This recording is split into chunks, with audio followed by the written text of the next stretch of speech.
Hello and welcome back to another episode of Brother Love in the District. Tristan here along with Jacob. And Jacob, you want to go ahead and tell them what we're going to get into?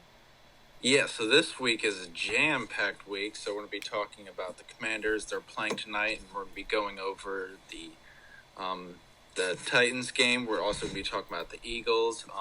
Also, there's some big news that just came out about Dan Snyder, so we're going to be talking about that. Going into baseball, the wild card matchups are over, and it's safe to say my predictions were pretty bad. And so we're going to be talking about that, as well as this current round that is underway, and finally into hockey. The regular season is upon us, so we're going to be going over the Caps opening night matchup that happened last night. So let's get right into it. Yeah, so first off, I'll let you start off with your whole... Do you want to start off with the Dan Snyder incident, or wait? I'm going to end it off because it has some serious implications. Okay, so first then, we'll start with the Washington game. You guys fall to Tennessee. I believe the score was 20-14? 21-17. 21-17. So you guys fall to Tennessee, and honestly, I don't think you guys played... From what I saw, I didn't get to see much, but from what I saw, I don't think you guys played a terrible game. Wentz had 350 yards, and that interception at the end, I think, was the real backbreaker, obviously, since, that ends the game. Yeah, that wasn't great. I think... I'll explain later. I think he was just trying to force the ball there, but overall, I don't think you guys played terribly. You had a shot in the game, so that's all you can really hope for. Yeah, our defense played better. Titans really aren't a high volatile offense. They kind of grind you down with Derrick Henry, which is what they did, and they had some big plays against us, but our defense did improve slightly. Montez Sweat actually had a decent game, but going into our offense, Wentz, I think, actually had a pretty good game up until that last drive. Brian Robinson returned from his injury, and he only had 9 carries for 22 yards, which isn't great, but it's his first NFL game, so I really don't expect much from him. And another note on that, he also got a bulk of the carries. You guys ran the ball 17 times, and he ran 9. Yeah. So they're trusting him, which is huge. Yeah. And we just haven't been able to get that foothold due to our offensive line having a lot of questions, which, didn't really get answered because they played bad as well. Andrew Norwell has been playing awful. Same thing with Trey Turner, the two guys who were supposed to help solidify our line. Those were the two big signings, and they have not been good by any stretch of the imagination. De'Ami Brown actually had an amazing game. 2 receptions, 105 yards, 2 touchdowns. McLaurin had a decent game, 5 receptions, 76. Curtis Samuel, 6 receptions for 62 yards. So we were able to move the ball, but our red zone offense, I think it was our offense was hindered by the fact we couldn't get the run game going. Part of that, I think, is due to the inexperience of Brian Robinson and the fact our offensive line is obviously not good. I'd count it more on the offensive line being bad as opposed to the inexperience of Brian Robinson. Obviously, yes, there are things that you have to do as a running back, recognizing holes and everything that I think you can grow on, especially as a rookie. But I do think ultimately it comes down to, because with 9 carries, the NFL average is around 5 yards per carry. So obviously you're not going to get that every time. You might get 3, but at the same time, for every rush that you get of 3 yards, you should be able to get a rush of 10 yards. So it evens out at the end. So what basically, yes, while there might have been inexperience, which might have affected Brian Robinson, I think the main point of the lack of rushing was from the offensive line being so Yeah. Carson Wentz, he actually looked a little better in the pocket. There's a few nice scrambles which help extend plays and stuff like that, but what needs to be talked about is that last drive of the game. One thing, I think Carson Wentz isn't as much to blame for that loss because he had 359 yards, and up until the 2-yard line 3-play stint or whatever you want to call it, he was playing decent. We were moving the ball, but our coaching, I think, hindered us. And looking further into that, Ron Rivera challenged Cam Sims' catch that would have been a first down on a 3rd down, I believe. But just looking at the initial replay that the normal broadcast show you, it's quite clear that the ball hit the ground and he was bobbling it as that happened. So that really hindered us because we didn't have an extra timeout because the failed challenge, which should not have been challenged. I know that's something that it's obviously a big risk, big reward, but I think the smarter thing would just be to eat that because it's not like we were struggling to move the ball up until that point. Because once we have just a few seconds of protection, Wentz was able to chew up their defense, but we lost in on the 2-yard line. I think this was obviously a failure of Carson Wentz's. Like, he made some bad reads, but I think it's as much the coaching fault and Rivera's lack of great time management, which I think he's always kind of struggled with. But we weren't able to run the ball, that's a big hindrance, and we were kind of forcing it to the running back and forcing it to the left side, which wasn't the smart thing to do in my opinion. If we had that timeout, we would have been able to at least run one run play, but we didn't look at our tight ends. We didn't look at Cam Sims or Terry McLaurin or any of the one-on-one matchups we had on the right side of the field. We kept trying to force it into the running back, and I don't know if that's how that play is designed, but I think that was bad calling by the offensive coordinator. It's bad time management by Rivera, and it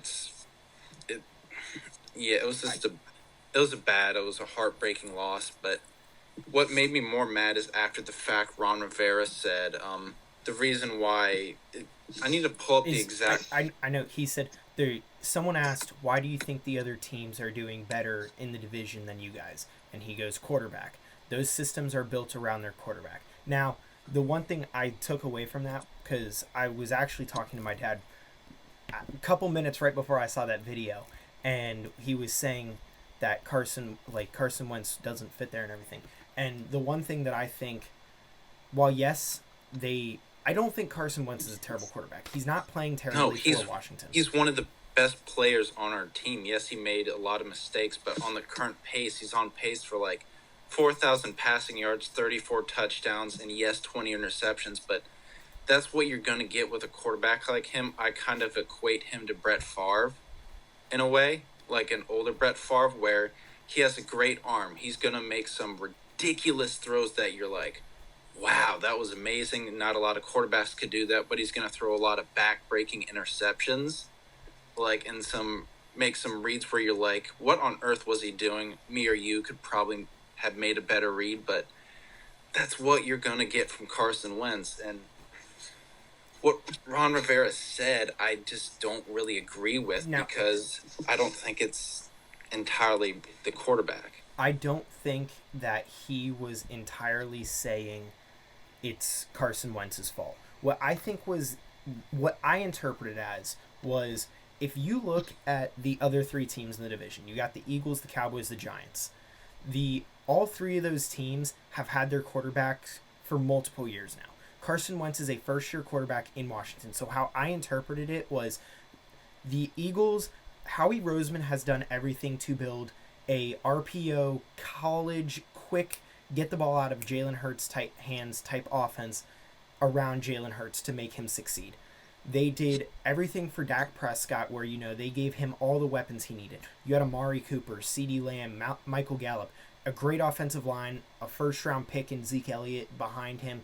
He had all the weapons around him to make him look good. You look at the Giants. They have done everything they can to get the ball out of Daniel Jones' hands as quickly as possible and have him touch the ball as little as possible to help them succeed. So you're looking at three teams that are doing very well this season. The Eagles 5-0, both the Cowboys and the Giants at 4-1. Washington is the only team that hasn't had their quarterback for multiple years. So they couldn't build around Carson Wentz. So yes, at first glance, right off the bat, that sounds terrible. It's quarterback. That's why they're succeeding. But I don't think it's a knock on Carson Wentz as much of it's a sign that they haven't had the time that Philly, Dallas, and the Giants have had to build around their quarterback. That's how I interpret it. I understand that point, but Cooper Rush, it's his first year with the team.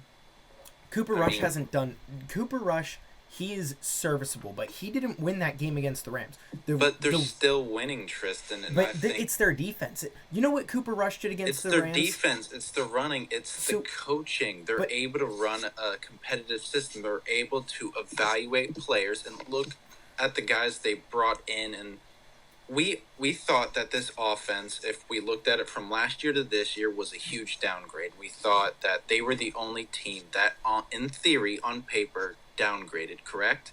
I said Dallas, yes. I said Dallas as well, but their offensive line is still able to perform. And that's the difference. If you look at the Cowboys' offensive line compared to the Washington offensive line, injuries are playing a huge part. Dallas, yes, they had some faults on injuries, and their Tyron Smith, he's out for the season.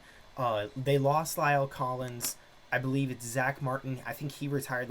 He retired a year or two ago. They lost big pieces of their offensive line, but they did a decent job of filling them in. And while, yes, they might not be big guys that we know the names of, people who, if you look at other teams, I think of he's not in the league anymore. He retired, but I knew who Alex Mack was every season because he was a star center. You know who Andrew Whitworth is, and these big name linemen.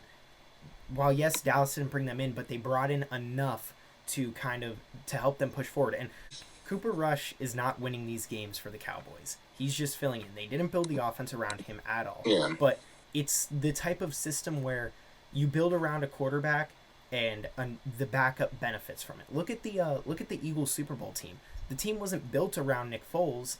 It was just a good offense that they built around Carson Wentz that Nick Foles benefited from. And I think that's what's happening with Cooper Rush. So I just think that, yes, well, like you said, Dallas was the only team that we looked at and we said looked like they regressed. But with that being said, they also have chemistry still. Michael Gallup's still their number one, so when Dak and Michael Gallup come back, they're going to be able to connect. They still have CeeDee Lamb. Carson Wentz is coming into a whole new system, and I think there are some growing pains, and while, yes, they look like terrible growing pains at the moment, I'm not quite sold on the fact that you guys are terrible yet. I do think what Ron Rivera said in the fact that they, the other teams in this division built around the team, I think that means, it's more of a longevity thing. So one thing that I would actually look at more is what you guys are going to do in the offseason quarterback-wise, looking for a more long-term piece. I'm looking for a new coach in the offseason because when we look at it, what I meant by that is I think it's down to the coaching. If you look at this, in 3 years, he's only 3 games better than the Panthers coach who just got fired. Only 3 games in terms of his record. Only 3 games better. The defense has gotten progressively worse. The personnel that he brought in, William Jackson is a man-to-man corner, but for some reason we brought him in knowing we played a zone system, and now he wants out, and I cannot blame him. For me, it's the lack. I don't think the coaching is up to par. I really don't think that. Because if we look at it in the talent, evaluation, we don't know who we are as a team. We don't know what we need, and we don't know what is going on a lot of the times, and I think that's down to Ron Rivera. It's his 3rd year. We can't keep saying it's growing pains. He's had over 1,000. I agree. He's had over 1,000 nights as the head coach of this team. And for him just to throw Carson Wentz under the bus when a lot of the times he's one of the few players who's playing great despite not a bad offensive line. He's Jahan Dotson is he's still top 5 in receptions. Curtis Samuel is in some games has looked better than Deebo Samuel this year. Terry McLaurin, while he hasn't gotten a lot of receptions, the one he gets are for a lot of yards. So, and we let Eric Flowers go. Brandon Sheriff left, and we brought in these guys that are significantly worse. So for me, it's on Ron Rivera, and we can see Jonathan Allen's pissed. He's not happy, and I think the downfall of this football team is down to him.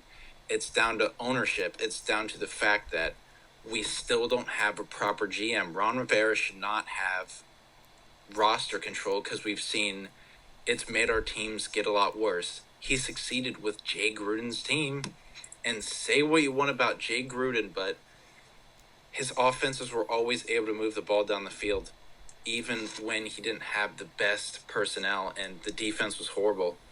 Even when Chris Thompson was our entire offense for a few weeks, we were looking like a pretty good football team, but we weren't able to ever bring in a solid defensive coordinator, and we didn't know our identity, and I think that's carried over. I don't want to see Ron Rivera at this team next year. I don't want to see any of the coaching staff back next year.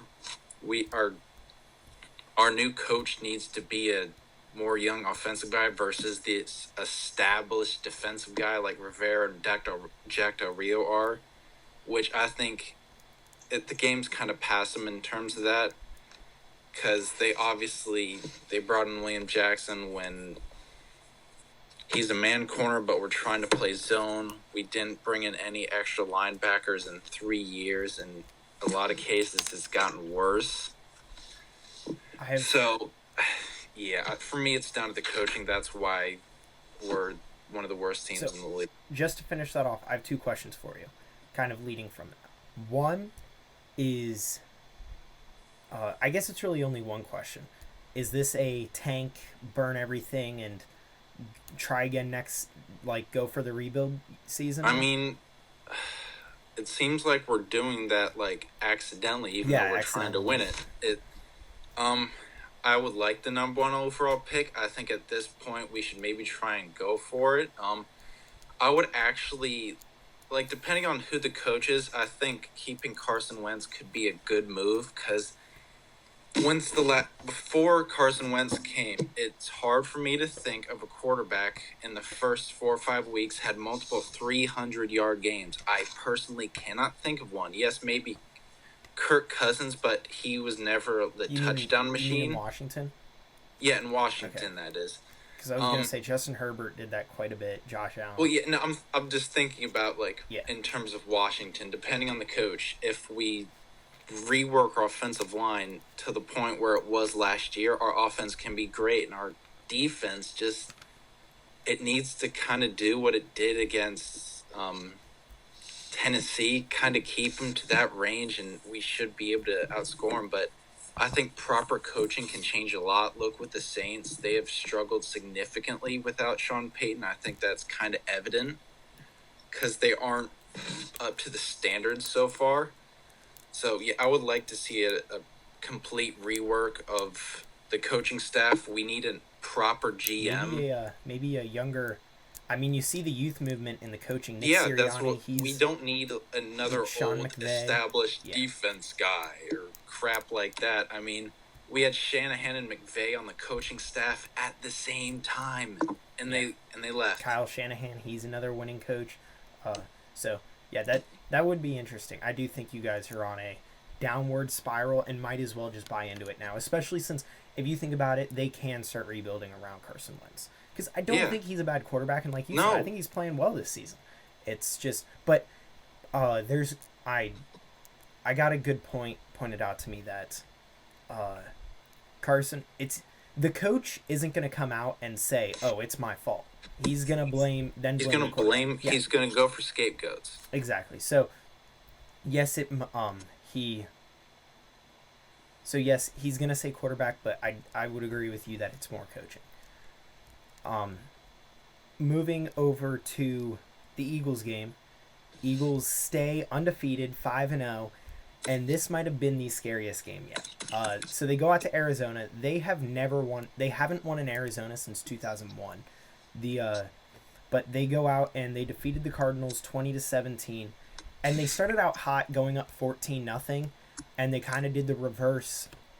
They did the reverse of what they did against the Jags. So they went out 14-0, and the Cardinals then found their way. The defense just kind of started to struggle.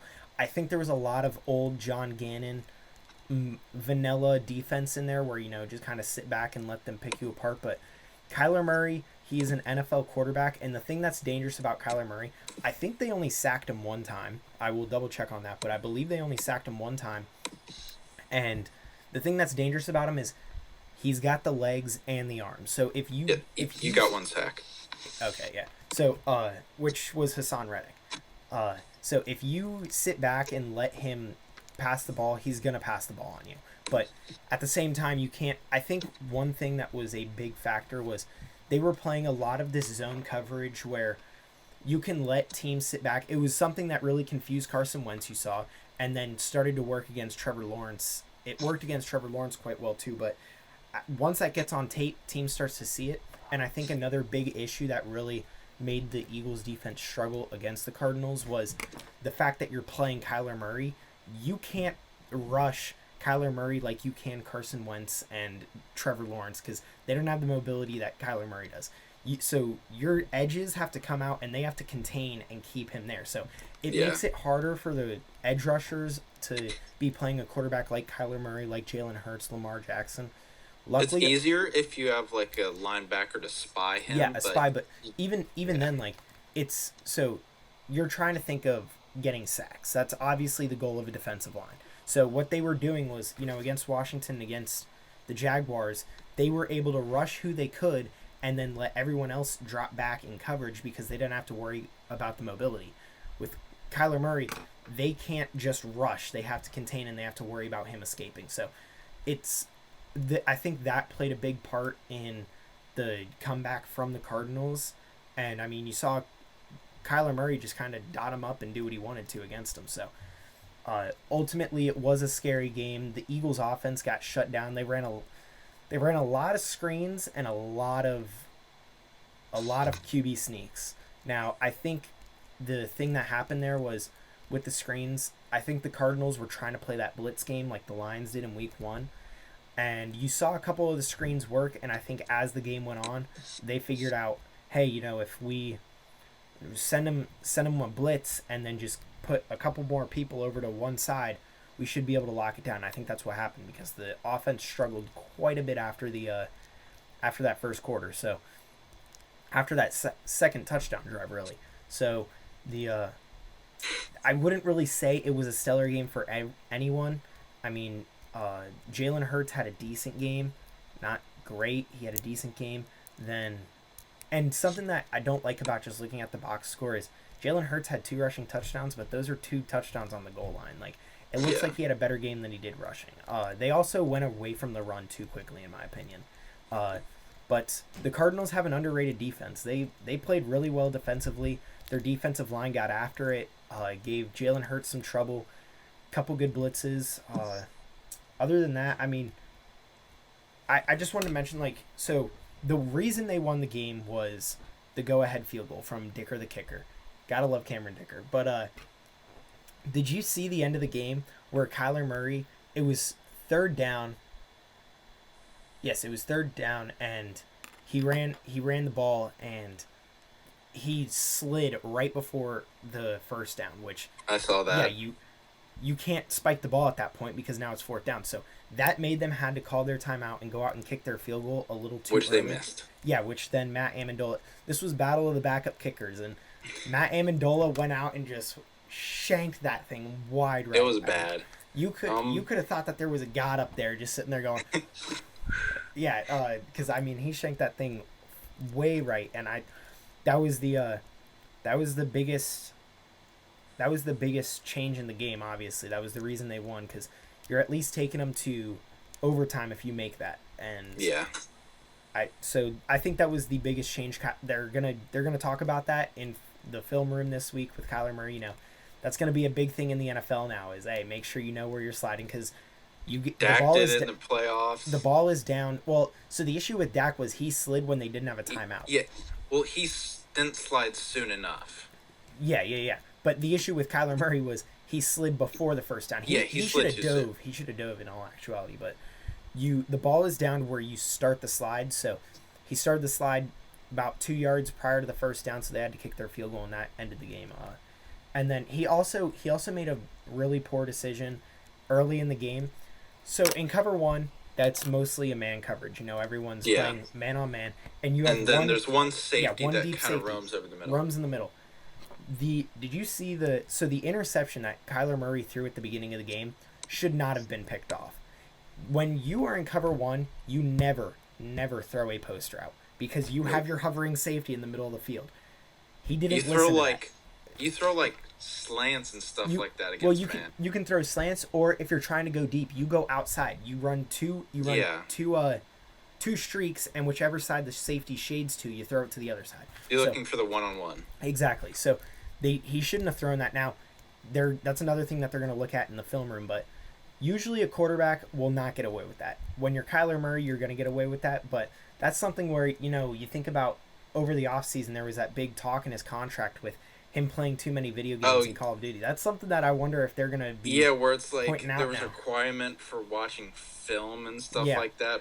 But I think two things. I think one of the most underrated quarterback traits is IQ and like game awareness, because we saw this with Yeah, that plays huge.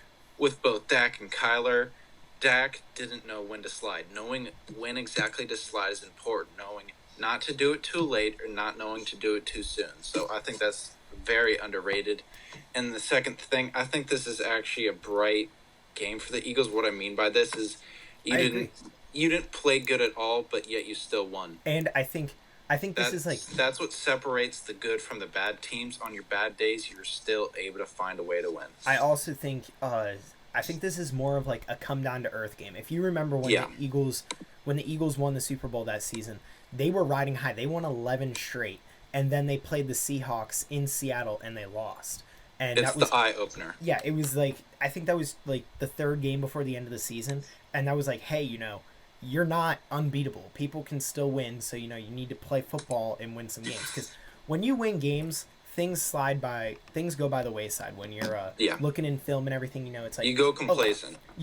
And when you're looking in the film, I mean, you make a bad pass and you're like, oh, look, like, yes, this was a bad pass, but don't worry about it. We still won the game. When you lose, there's a lot more emphasis on it. So I'm hoping they treat this, the coaching staff treats this not as a loss, but kind of, like, hey, this was really close and we really need to go in the film room. I also think there might have been a little bit of play with the, the time zone change and all that. So that could have been played in hand, but ultimately they got the win after struggling. So that's the big takeaway, is they won in a close game that they probably shouldn't have won. And like you said, that separates the good teams from the great teams. So it is important that they won that game and that it was a close game, but ultimately that's one that they have to take and kind of learn from and use that to get ready for the next week, especially since this upcoming week is Dallas week. This is one that they're going to be studying hard for, because, I mean, Dallas week is one of those weeks that you go straight into. Like,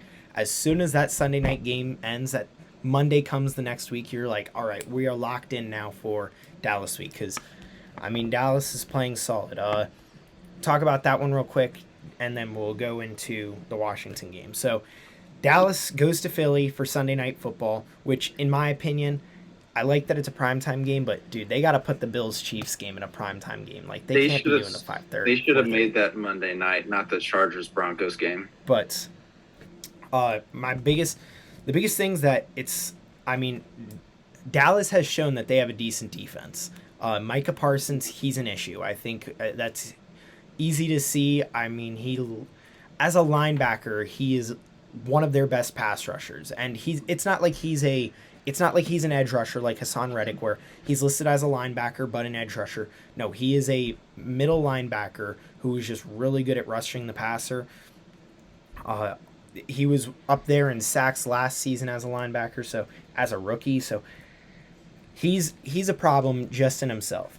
The thing that they need to expose is the secondary. The front seven, I feel, with the Eagles having as solid of a defensive line as they do, they can hold off the front seven enough for Jalen Hurts to maybe get some plays downfield. They need to take advantage. One of the biggest matchups that I'm looking for here that you need to expose is A.J. Brown versus Trayvon Diggs. I mean, Trayvon Diggs is used to play wide out. He used to play safety. He's a playmaker. He bites on every little move. So if you give A.J. Brown a couple double moves, maybe a slant and go or a stop and go, he's going to be open quite a bit. I don't think Trayvon Diggs, he's not, I've said it multiple times on here, he is not all that he's hyped up to be.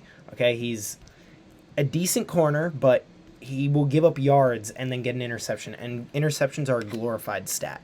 They don't show how many yards you've given up. So you have to take advantage of the Trayvon Diggs, use double moves, and take advantage of the fact that he is a playmaking wide receiver.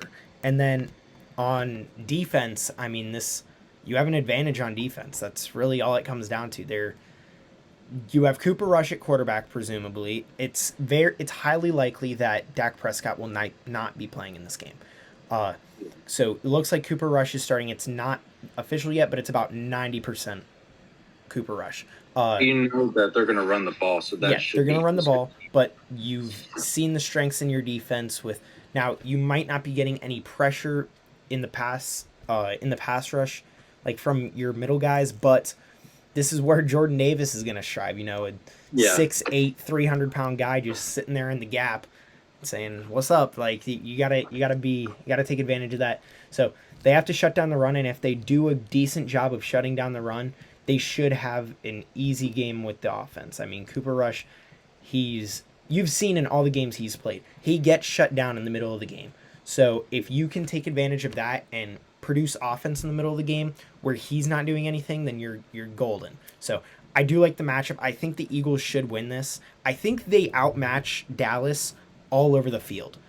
I mean, the only thing you got their front seven against one of the best front sevens against one of the best offensive lines. That'll be a good matchup. But other than that, you outmatch them all over the field.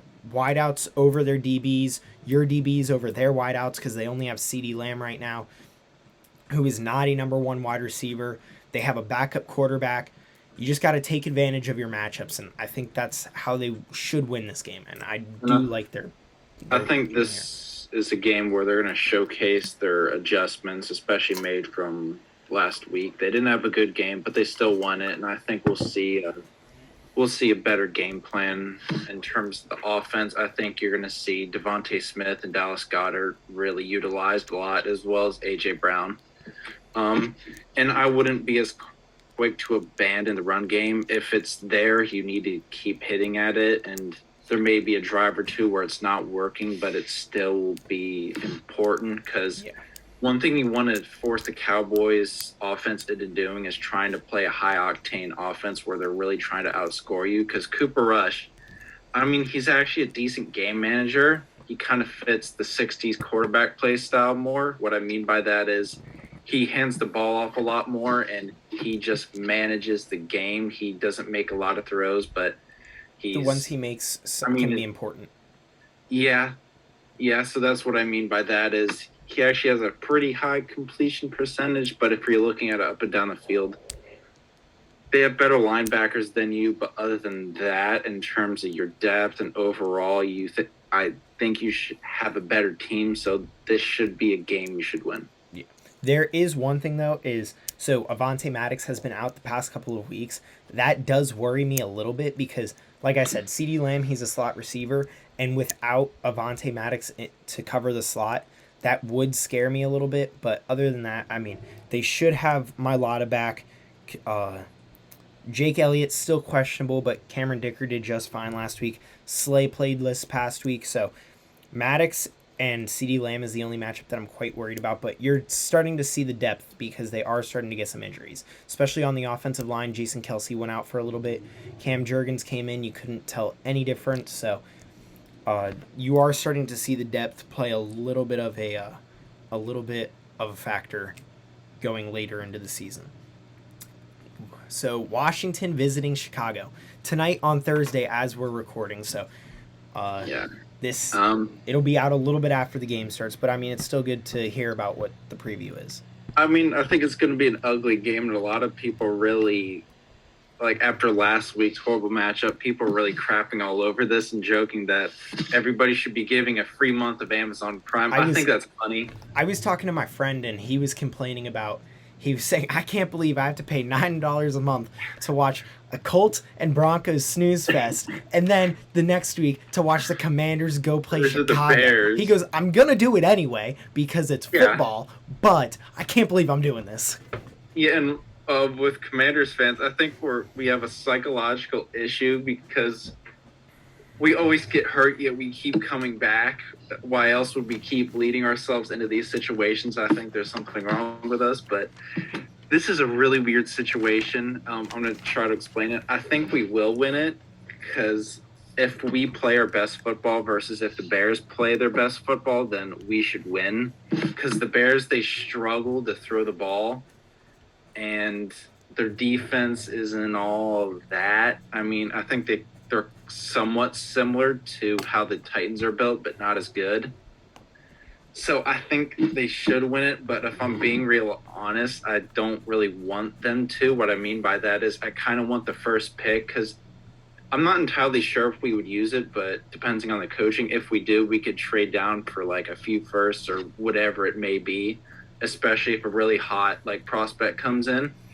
So I kind of want them to lose, and I don't want like Rivera's probably going to do this anyway, where Rivera teams we get hot towards middle end of the year, and I don't want that because I want a top like 10. the Lions last season. Yeah, I want a top 5 pick at the minimum, whether it's for trade value or it's for actually taking a young guy. So I think we will win. Do I want us to? No. I think you guys should win. Yeah. Chicago, I think I've said multiple times, they're my worst team in the NFL. I really don't like Chicago as a team. I don't like Justin Fields. I've never liked Ohio State quarterbacks. And like I said, Ohio State. I can't stand no. But I really don't like Ohio State quarterbacks. So I don't like Justin Fields in the NFL. He hasn't really proven himself yet. They haven't given him a good wide receiver core around him. I think a big part of this game will be your defensive line getting after the offensive line and getting after Justin Fields, making him uncomfortable and making them run the ball more. So as long as I think you guys can control this game, in my opinion. So as long as you do have to look out for Roquan Smith on defense because he is a tackle machine. But other than that, you guys should win this game handily and control this game, and I think that will give you guys a win. Now, yeah, we should win it. Going back to that Buckeyes quarterbacks thing, I'm trying to think: has there ever been a successful one? Who's the quarterback who played for the DC Defenders? He's from Ohio State. I want to say like Chandler. Braxton Miller? No, it was I thought he played next. I want to say it was something Jones, like C Jones. I'll look it up real quick, but I want to say he was the last Ohio State quarterback to actually do something. All right, so for each game, Philly and Dallas and Washington and Chicago, give me a key to the game for whichever team you think will win to win. For both games. For the Commanders, the key to victory. Ooh. The defensive line. Because if we're able to shut down the run game enough, and we're able to really put Justin Fields in a tough position and kind of force him to pass, then I think we should be able to win. I just got attacked by a stink bug. Thing almost flew right into my eye. You were spazzing, but yeah, I think that should be the key to victory because I actually like how our offense holds up, and I think Carson Wentz has actually taken this last week actually pretty well. He seemed like he wasn't really bothered by it, and hopefully this team kind of rallies. I know that's weird for me to say, even though considering I still do want a top 5 pick, but and then going on into the Eagles, the key to victory for the Eagles. Jeez. It's going to sound a little boring and kind of obvious, but Jalen Hurts. Cardale Jones is the guy I'm thinking about. Yeah, that dude. Cardale Jones. He was the quarterback for Ohio State, but he's the quarterback for the DC Defenders now. But I'm sorry, can you say what you said again? It's kind of boring for the Eagles, but I'm going to say Jalen Hurts is the key for them. I know it's boring to say, but I really think that. All right, so for the Eagles to win, I believe the key of the game would be getting the run game going. I'd say the key of the game is the secondary. Watching over that secondary and taking advantage of their secondary, the Dallas secondary, that is. So making good passes over their secondary, and I think that would be the biggest part for the Eagles to win the game. And then for Washington to win, I'd say that defensive line. I mean, you have to get up the field and get get after that offensive line and make Justin Fields uncomfortable in the pocket and make him move around. Yep. But you want to talk about Dan Schneider real quick? So I haven't heard any of this, so this is all going to be news Dude, to me. how have you?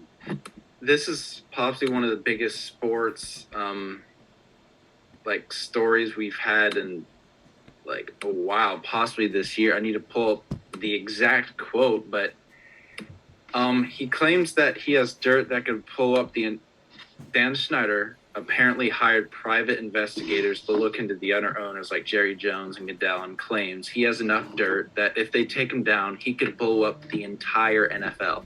So Dan Schneider claims that he has dirt that could take down the entire NFL.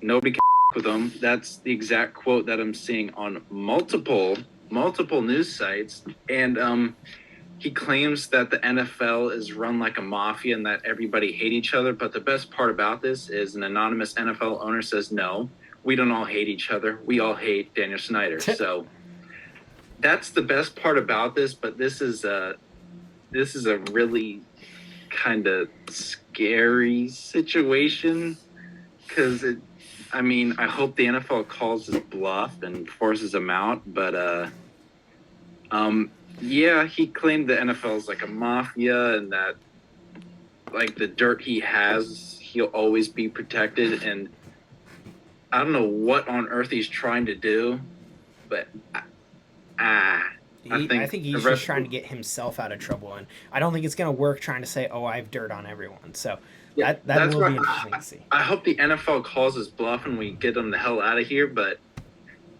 I mean, he's the biggest that's the biggest news in sports so far. I'd say that's kind of good. I'd say of recent memory, Dan Snyder is the most known owner. Like I couldn't tell you like any owners in the NFL except for Jerry Jones and Dan Snyder. Other than and Robert Kraft. But that's because they won a Super Bowl every single year from like 2010 to 2020. Yeah, and he owns Kraft mac and cheese and all that crap. So I mean, aside from those three and obviously the Eagles owner, I can't really name many owners. You should not know your team. You should not know other teams' owners. But with that, let's move over to the NHL, where the NHL season is finally underway. Flyers start tonight, Thursday, and the Caps started last night. So do you want to go over the game from last night? We played good aside from our defense and power play.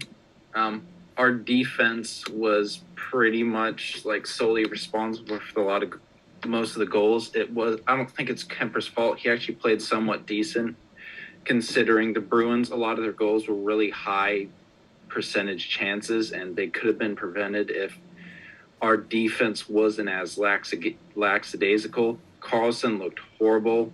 There was one goal where he didn't hustle and that directly led to pretty much one of the defenders getting in. It was basically an empty net because Kemper was on the other side after he just made a stop. So things need to be addressed defensively. That's always been my big issue with this team. And say like we don't do good because the defense, it's not the forward group that maybe we could get a few young fast pieces in there, but it's the defense that I think is going to kill this team.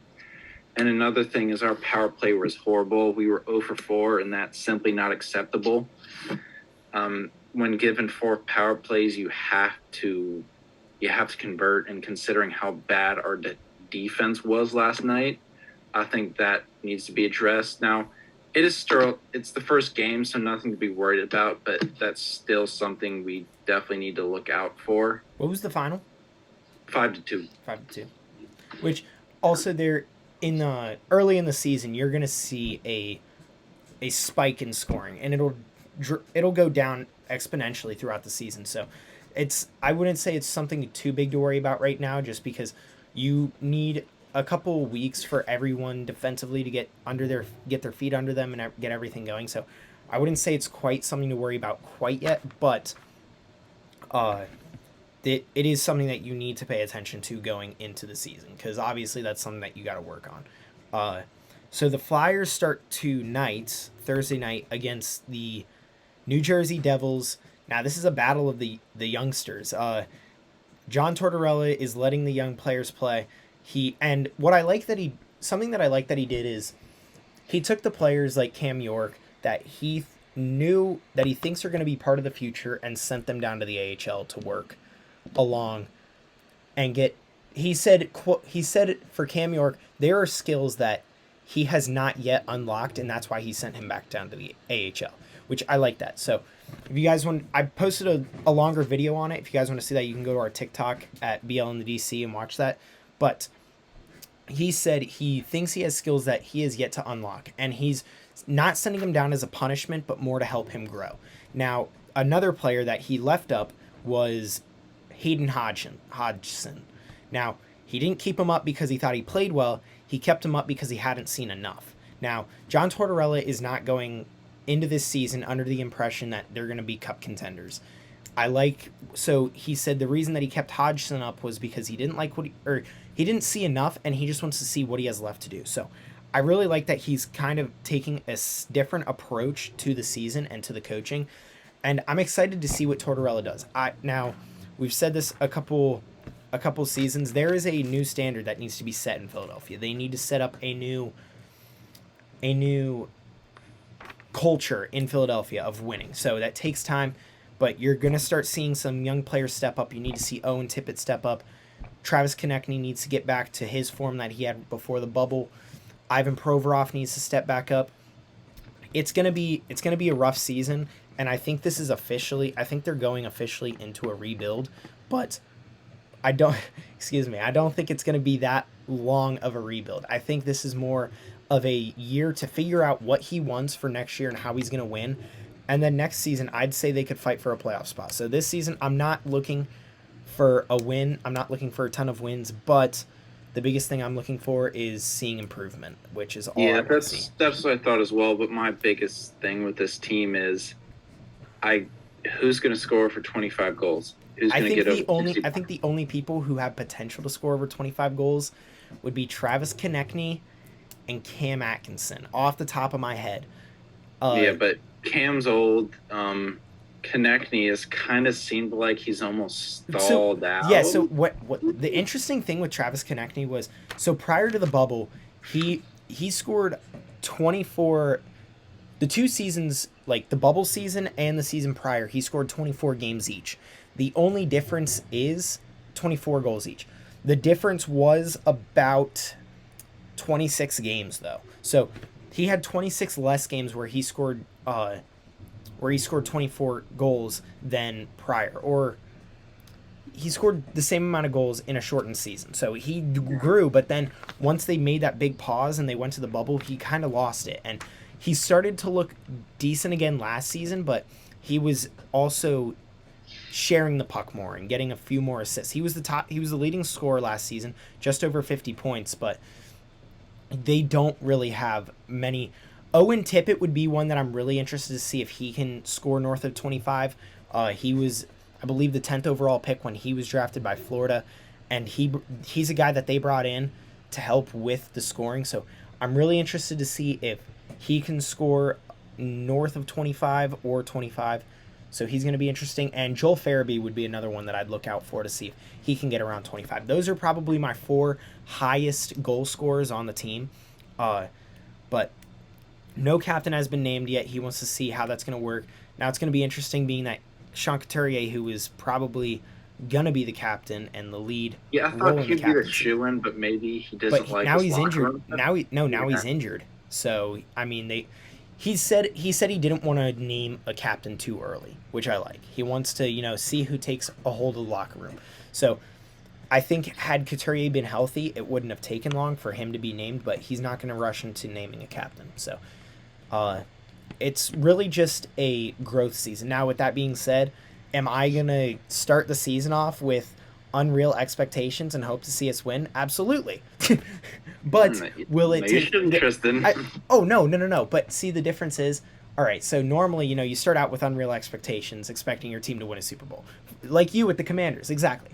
But for us as playoffs, that's unrealistic. Come a couple weeks, I'll realize... Reality sets in. Yeah, it'll be like, okay...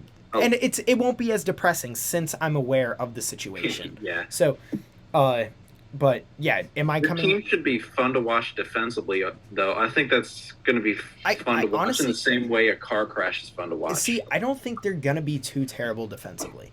It's so I think through the first couple of weeks, like I just said, it takes time for players to get adjusted. There'll be a high scoring, and the John Tortorella said Ivan Provorov and Tony DeAngelo, they're the first pair, but he said the first game they played, they stunk together. So I think I think they need some time to work out some chemistry, because I mean, you need to know who's going to be where. Tony DeAngelo, he's a rush guy. Ivan Provorov needs to learn to hang back more. It's going to be give and take, and it might take a little bit for them to get together, but I think they'll be a solid pair. Rasmus Ristolainen and Travis Sanheim have already proved that they can play together, so they're the second pairing. I'm not too worried about them. The third pairing is Justin Braun and Nick Seeler, which I think they played for at the start of the season last season. That's going to be an interesting pair, but ultimately, I'm not too worried. I don't think it'll be terrible once the season starts to get the ball rolling. I'll take your word. Like I said, I think once reality sets in, I'm not going to be as depressed when they start losing a ton of games. But I don't think they're. I feel like they have a lot of young pieces that still could produce quite well. Now, they should be producing well, but it seems like some of those guys hit like a roadblock after that big stretch in 2019. It seems like we're going back now. It's gonna be interesting, and I'm excited to see how the season goes. I'm ready for the hockey to be back, and I'm excited. You're ready to get hurt again. It's gonna be a rough season. It's definitely from. I listened to another podcast where they talk about Flyers, and he gets a lot of tweet-ins, and it's a lot of fans saying, this is a season where, it's gonna be hard to look at, but it's a season that needs to be had. So I'm interested to see what's gonna happen. Bar Down actually has you guys as a possible contender for the number one overall pick. I saw that. So it's gonna be an interesting season, to say the least. Is that all you have for the NHL? And actually, one last thing, dude. Looking at the first month or two just of the Flyers' schedule, it looks daunting. But it's because the Flyers are presumed to be so bad. So looking at their first month of play, they got the Lightning, they got the Panthers in there, they got the Rangers in there. It looks scary. You even got the Predators, who are a decent team. The Sharks are in hockey purgatory. The Canucks should be better. You got the Rangers, you got the Blues, you got the Sens. That Sens game should be fun for Claude Giroux. It's a brutal start of the season. So, and you got the Blue Jackets. Damn, dude. It's going to be rough. Schedule. One quick thing before we move on to the MLB. I want to take a second to talk about our friends at Bomberger Food Truck. It's a semi-new food truck, getting some age now that we've been talking about it. Opened by two kids that are our age in college. Two guys that we went to school with, all from elementary school all the way up, and graduated with them in high school. So they are a burger food truck primarily. They changed their ingredients recently. They're doing it right, getting all the grass-fed beef and all that stuff. So they do use the best ingredients they can, and they have great burgers. Definitely a food truck I would recommend. They are starting to expand out a little bit more. So they do go to Brossman's Farm Stand quite a bit, but they are expanding out a little bit more from there. So if you guys are interested in, getting catered by them or seeing where they're going, just to be able to see what's going on with them and maybe check them out somewhere else, they post all their events on their socials on Facebook and Instagram at Bomberger Food Truck. So if you want to check out where they're going to go, I'd go look at their Instagram and it'll let you know. So I definitely recommend them. Going into the MLB, I'd like to take the time to apologize. Formally apologize for disrespecting not only the Phillies. To the Phillies, but to the Padres. The Padres, and they beat the Mets, and they beat the brakes off of them in Game 3. Yeah, and guess who hit a first-inning home run off of Max Scherzer? The guy said Josh Bell, who wasn't hot. And they just beat the Dodgers last night. I think the series is at 1-1. It's all good, but I think that the Padres. I think that the Padres just benefited from the Mets being choke artists. I like I said from the beginning of the season, I didn't like the Mets. Now they proved me wrong in the regular season, for the most part. Once it mattered, they choked. I mean, the Braves were, I want to say at one point, 10. They Had a 10.5 game lead. back. They're one of the only teams in MLB history to have a 10.5 game lead on the next closest team in the division and choke it out and lose. So they got swept at the end of the season when it mattered to win the division by the Braves. The Braves came in, they won the division. They went in, lost game 1 against the Padres. Now, when you're down 1-0 in a 3-game series, that is awfully scary. So you're down 1-0, you're then fighting back. They win game 2 and they go to game 3 and they lose 6-0. They choke it out again. So I've never liked the Mets. I think the Mets are a struggle bus team once it comes to playoff time. They give out a lot of money for Francisco Lindor, and they're going to have to give a lot of money to Pete Alonso, but they definitely are not a team that I like in the playoffs. Who knows what's going to happen with them in the offseason, especially with DeGrom, but the Phillies beating the Cardinals, I look like an idiot. I'll be honest, that even surprised me. So, I mean, because they were struggling to score. In game 1, I thought for sure after Yepes hit that go-ahead home run in, I think, the 7th inning, 2-run home run, I thought it was over. Yeah. And then in the 9th inning, they just, bang, we're ready. Yeah, they came out in the 9th inning and scored 6 runs and rallied to win that game. So that was a good game. I think the biggest takeaway from that series is the pitching. I mean, the pitching held out because they only won the second game 2-0. Bryce Harper had a home run. They got a sac fly run late in the inning. So they came in when it mattered, and they won the series 2-0, swept them out, and had a little bit of a break before playing the Braves.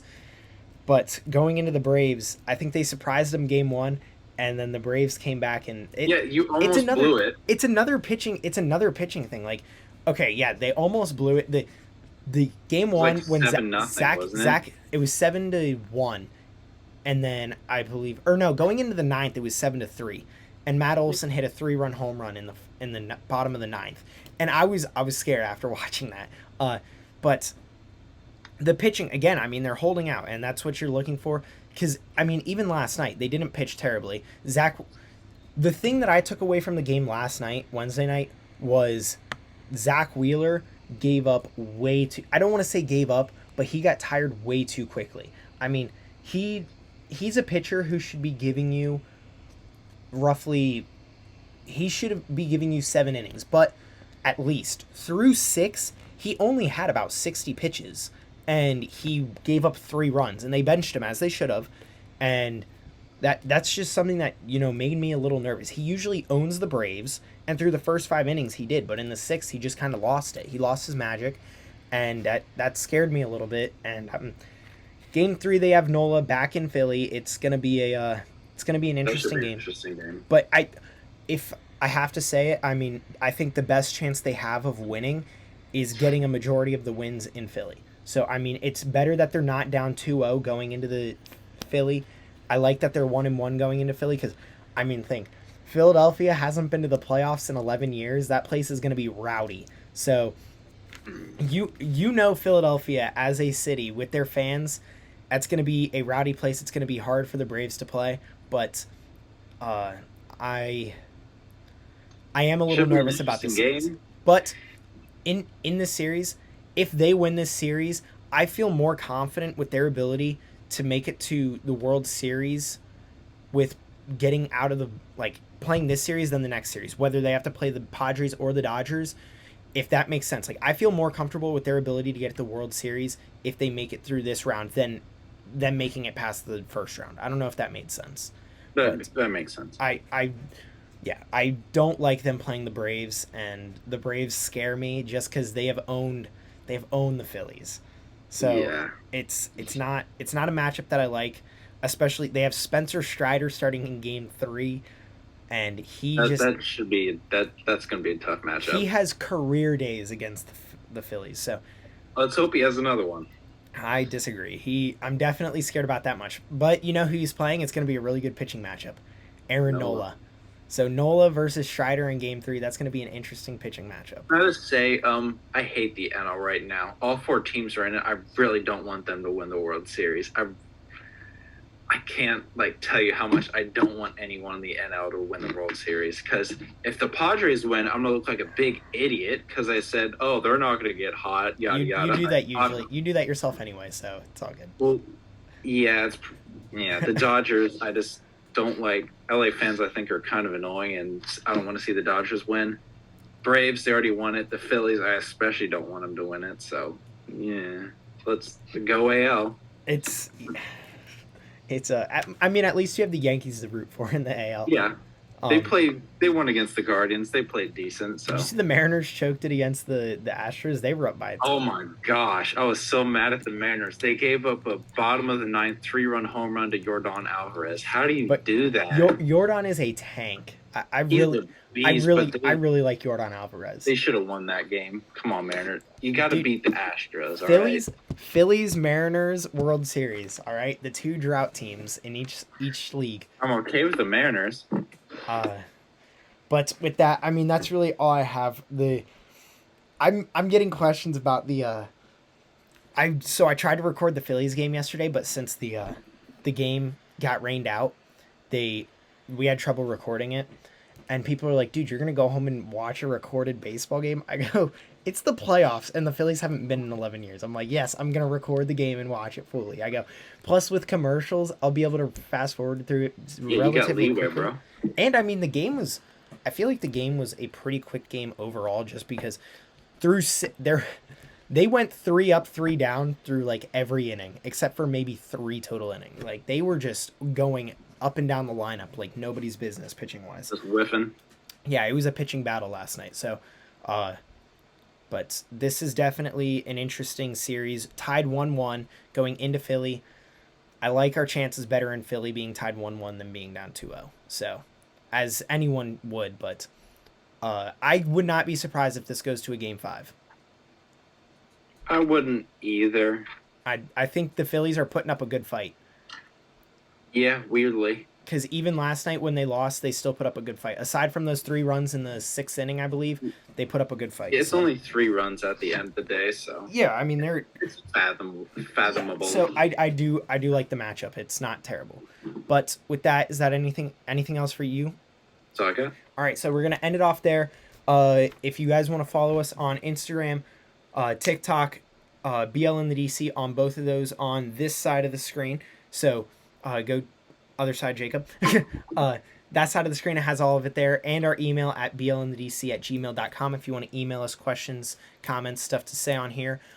We come out with this at the end of the week every week. It's Friday or Saturday, depending, because we are both college students who have to work, so time varies. But we are going to end it off there. You can check us, rate us on Spotify and Apple, and with that, that's going to end it off there.